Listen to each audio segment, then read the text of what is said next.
అప్పుడు కానివారు ఇప్పుడు అవసరమయ్యారు. అప్పుడు విమర్శలు చేసిన అధికారినే ఇప్పుడు అందలం ఎక్కిస్తున్నారు. కేసీఆర్ సర్కార్లో కీలకంగా వ్యవహరించిన అధికారికే ఇప్పుడు అధిక ప్రాధాన్యత దక్కుతుంది. ఇంతకీ కాంగ్రెస్లో సర్కార్లో ఏం జరుగుతుంది? ఎందుకు గత అధికారులకే ఇంపార్టెన్స్ ఇస్తున్నారు?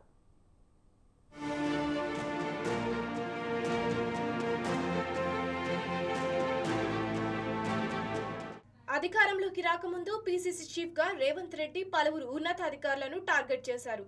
ఉద్యోగులకు బాస్ గా వ్యవహరించే చీఫ్ సెక్రటరీ, పోలీస్ బాస్ గా వ్యవహరించే డీజీపీలపై తీవ్ర విమర్శలు చేశారు.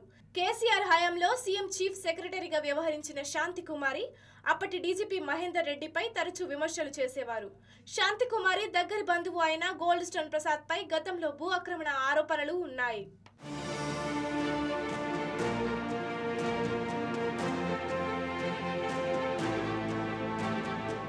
మియాపూర్లోని వందల ఎకరాల మెట్రో రైల్ భూములను గోల్డ్ స్టోన్ ప్రసాద్ తప్పుడు పత్రాలతో కొట్టేశారని రేవంత్ ఆరోపించారు.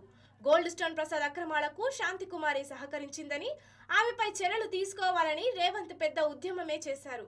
కానీ అధికారంలోకి వచ్చిన తర్వాత సీఎస్ గా ఉన్న శాంతి కుమారినే కొనసాగిస్తున్నారు.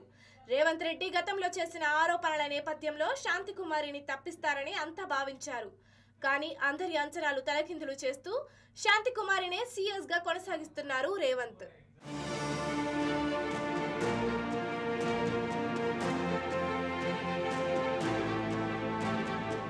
కేసీఆర్ హయాంలో డీజీపీగా వ్యవహరించిన మహేందర్ రెడ్డిపై గతంలో తీవ్ర ఆరోపణలు చేశారు రేవంత్ రెడ్డి.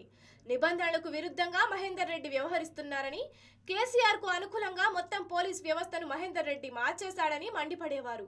2018 ఎన్నికల్లో కేసీఆర్ ఏం చెబితే అది డీజీపీగా మహేందర్ రెడ్డి చేశారని, కాంగ్రెస్ నేతలపై కేసులు, పార్టీ శ్రేణులపై దాడులకు మహేందర్ రెడ్డినే కారణమని విమర్శించారు. కానీ ఇప్పుడు తీరా అధికారంలోకి వచ్చిన తర్వాత మహేందర్ రెడ్డికి కీలక బాధ్యతలు అప్పజెబుతోంది రేవంత్ నేతృత్వంలోని కాంగ్రెస్ సర్కార్. Telangana state public service commission chairman గా మహేందర్ రెడ్డి పేరును రేవంత్ ప్రభుత్వం సిఫార్సు చేసింది. మాజీ చైర్మన్లు, వర్సిటీ వీసీలు, కంట్రోల్ ఆఫ్ ఎగ్జామినేషన్లు ఎందరూ దరఖాస్తు చేసుకున్నా ఏరి కోరి మహేందర్ రెడ్డికే ప్రభుత్వం అవకాశం ఇవ్వడం పట్ల ఆశ్చర్యం వ్యక్తమవుతోంది.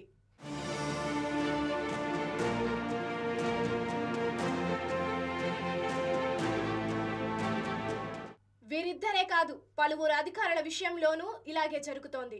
కేటీఆర్ టీంలో కీలకంగా వ్యవహరించిన జయేష్ రంజన్ వంటి ఉన్నతాధికారులు ఇంకా అవే పదవుల్లో కొనసాగుతున్నారు. గతంలో విమర్శించిన అధికారులను ఇప్పుడు రేవంత్ సర్కార్ ఎందుకు అందలం ఎక్కిస్తుందనే ప్రశ్నలు వినిపిస్తున్నాయి. అయితే గతంలో ఆరోపణలు చేసిన అధికారులందరినీ తప్పించుకుంటూ పోతే పనిచేసే అధికార యంత్రాంగం మిగలదంటున్నాయి ప్రభుత్వ వర్గాలు. గత ప్రభుత్వం ఒత్తిడి వల్లే అధికారులు కొన్నిసార్లు నిబంధనలకు భిన్నంగా వ్యవహరించారని, అందులో వారి తప్పిదం లేదని అంటున్నాయి.